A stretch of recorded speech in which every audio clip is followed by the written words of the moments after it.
আর আজকে জুমার দিন আমারে 2 রাকাত জুমার নামাজ পড়ার সুযোগ দে।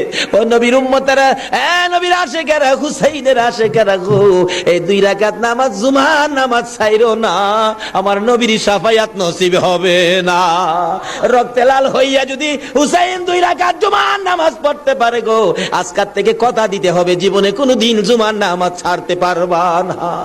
জুমার নামাজ আদায় করতে সময়টুকুন দিলে নামাজ শুরু করে দিলেন, রুকু সিজদার কাজ শেষ করে তাশাহুদে বসে সালাম ফিরানোর আগ পর্যন্ত কাছাকাছি বসে বসে এই যে সৈন্যরা নামাজের ভিতরে প্রত্যক্ষদর্শীরা বলেন এক একটা করে তীর মারে হুসাইনের গায়ে। ডান দিক দিয়ে যদি তীরটা মারতো, বাম দিক দিয়ে বেরিয়ে যাইতো, সামনে দিয়া মারলে পিছন দিয়া বেরিয়ে যায়, এই কিসিমের তীর গো নামাজের ভিতরে 72টা তীর লাগাইছে।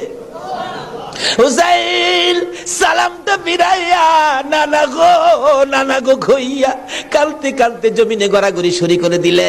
নিষ্ঠুর পাষাণ এই যদি শূন্যের সীমার গলা কাইটা মাথা আলাদা করে নিয়ে গেছে। হুসাইন শহীদ হয়ে যায়। ওদিকে দিয়ে ডাকতেছে। মহরমের 10 তারিখ সন্ধ্যা যখন হয়ে গেল, উম্মে সালমা বলেন